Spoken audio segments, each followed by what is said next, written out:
When circuit breaker hit in 2020, a lot of people were scared. They just paused. They didn't do anything. However, a few of my clients actually made moves. They bought properties. In today's video, I'm going to share with you 3 examples of my clients buying properties. One of them bought Treasure at Tampines, one of them bought Affinity, and another bought Copper at Newton. These 3 properties made them money. They're up by hundreds of thousands of profits. They weren't investors with millions to burn. They were just like you and me. Normal people, normal working class professionals. They had the same worries. What if the price I buy is wrong? What if the market crashes? What if I buy the wrong property? But they understood something most people didn't. So in this video, I'll break it down into 3 main things. First, why they bought, what made them profit, and how can you spot opportunities like them. However, do it today. Before we dive in, if you're serious about making more informed property decisions, hit that subscribe button and turn on notifications. This way, you won't miss out any of my weekly insights into Singapore property strategies. Let's dive in today. So first off, what everyone missed during that circuit breaker period. So back in 2020, when a lot of the viewing stopped because of circuit breaker, a lot of our clients were telling us, okay, we just wait and see what actually happens. Prices might crash, prices might adjust. Let's see what will happen. Maybe this is not the right time as well. We'll wait another few 3, 6, 9 months until the market gets back to a bit more normal. Then we look back into buying and selling, which honestly is very fair. Even during that period, you ask me, there was that certain amount of fear as well. But what most people miss during this period is that crisis doesn't only bring risk, it creates opportunity. So what my clients saw during that period, what I shared with them during that period was just that. Crisis brings opportunities as well. So even during a lockdown, Singapore's property fundamentals were still solid, developers were still offering discounts, and upcoming supply was still relatively low. And my clients knew that. They didn't just buy with emotion, they bought with a very, very clear strategy, especially after meeting them time and time again to plan what should we do with their property, should they be entering now, should they be waiting, what should we look at. After all this planning, they had a very clear idea, a very clear strategy on how to move forward. So let's talk numbers. Here's what my clients bought. I had one client bought Treasure at Tampines, bought at 1.25 million, sold it at 1.57 million, a profit of 320,000 in 3+ years. Another client bought Affinity at Serangoon. They bought it at 1.12 mil. They sold it at 1.37 million. Their profit, 250,000. Another one of my clients bought Copper at Newton, 3.48 million. Today, the valuation is easily 4.2 million, which makes their profit over 700,000 in paper gains. These weren't just lucky guesses. These were strategic property planning and wealth planning. So here's why it actually worked. They followed a very simple but powerful framework. First, they knew that we were in just a temporary disruption, not a collapse. Second, they took advantage of the low interest rates during that period. Third, they focused on good projects. Projects that had strong location, solid demand, as well as strong fundamentals. Fourth, they weren't just buying a home, they were growing their capital through property. So I call it the 4C framework: cycles, criteria, capital, and clarity. If you are interested in applying this strategy to your own property journey, click the link in the description box below and I have the free guide for you. So here's what people don't actually realize. The biggest thing stopping a lot of people from buying property during that time wasn't cash, it was fear. If you remember during that period in 2020 when the government announced circuit breaker, there was a lot of fear. I remember during that period, I literally just collected keys for a new property that I bought at that time. It was Gem Residences. I went up to do a defect check during that day. Me and my wife came down to the car and then we realized, hey, there's going to be a talk by Prime Minister. So we were literally sitting in the car, both of us watching that small screen on my phone, and then listening to Prime Minister announce there will be a circuit breaker. There was a lot of fear, there was a lot of unknown because this is the first time we were having such a thing. So even to us as agents, even for myself at the time I was thinking about either renting out or selling my property, there was also a lot of fear. What would the market be? What's going to happen in the next few months? Can I still sell my property? Can I rent out my property? Even ourselves, we had a lot of fear. So the thing is, after those few days, went home during circuit breaker, especially we had a lot of time, I deep dived into the research, looked more into the figures, understood the market better, and then re-strategized how I was going to plan my property portfolio, how I was going to plan my client's property portfolio.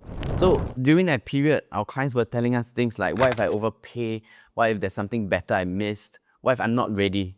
What if the market doesn't rebound? One client literally told me, Linden, I've been researching properties for the last 2 years.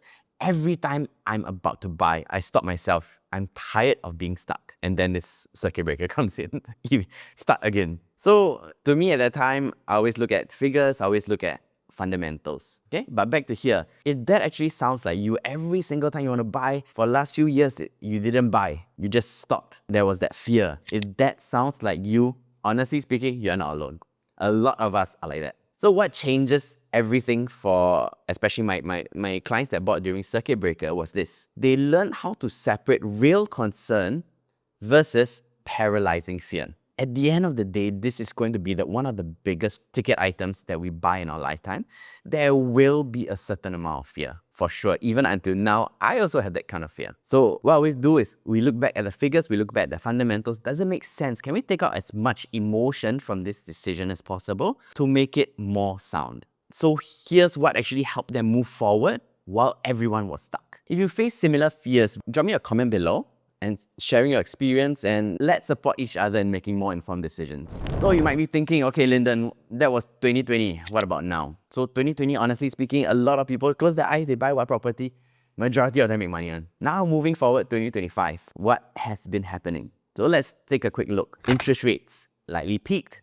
We see some of the cuts in the last 12 to 18 months. In terms of interest rates, they're still hovering at about the same range. Singapore itself is still attracting global wealth. Supply is still tight, especially in certain locations, especially for the private property segment. Certain areas, certain regions, supply is actually very tight. There isn't going to be a lot of key collections in the upcoming years. How does that actually affect our prices moving forward? So last but not least, of course, there are certain cooling measures over the last few years.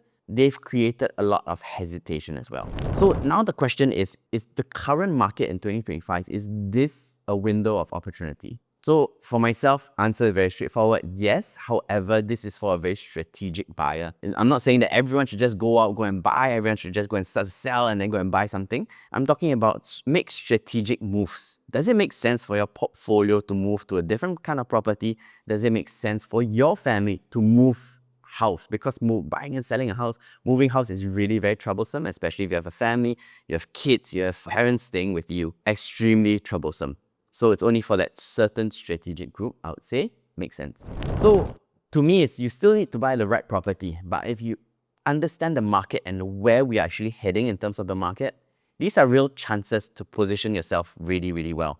You need a progression strategy. So this is something that I talk to my clients a lot, and a lot in detail as well. Why do I say that? Because property is not exactly a one-time decision. It's going to affect you 3 years, 5 years, 10 years down the road. Especially in Singapore's property, in the private property market, there's your seller's stamp duty for 3 years. You can sell your property within 1 to 3 years, however, you're going to be taxed. Majority of our clients, plus myself, we're not going to sell our property in the first 3 years because typically it's not going to make a lot of sense. We're going to keep our property at least 3 to 5 years. So it's really, really a journey. How does this journey actually work in your favor towards your end objective? So here's how the best clients I worked with approach this. First is the foundation. Secure your first property, start building as early as possible. Second, acceleration. Upgrade smartly to multiple returns. Upgrade as soon as you can as well, so that you can have multiple swaps and multiple upgrades along the way. Third, expansion. So this will be growing of your portfolio. However, do this only if it fits your goals, and do this only if it's comfortable in terms of the finances for you and your family. Number 4, optimization. So this will be restructuring, reinvesting, and even retiring or planning for your retirement using property as well. So these 4 strategies are how I plan for my clients. This is also how I plan for my own property and my own portfolio. So the key isn't just what should I buy now? It's more about where am I in this journey and what's my next step. So that's how my circuit breaker clients did it. They weren't guessing, they really had a plan. That means a lot of them, post circuit breaker plus 3 years, they actually sold their property and have upgraded to a bigger property. So for a more detailed breakdown of this progression strategy, check out the video link in the end video. So let me ask you, when you think about your property today, do you have clarity on what your next move should be? It shouldn't be just, should I buy? But rather, what's the right step for my property wealth journey? If you're not sure, that's okay, because it's very normal. So here's what I suggest. First, download my Singapore Property Progression Guide. It's free and it lays out the framework I use with all my clients. Step 2, book a property strategy with me. Let's chat for 30 minutes. I'll see where you're at and guide you on your next best property journey move. Spots are limited, so if you want in, grab in that slot early. Links for both are in the description below. So if you found this helpful, don't forget to subscribe and hit the notification bell. And check out this next video. I'll break down the biggest mistakes people make in upgrading their property in Singapore. Thanks for watching. See you again next time.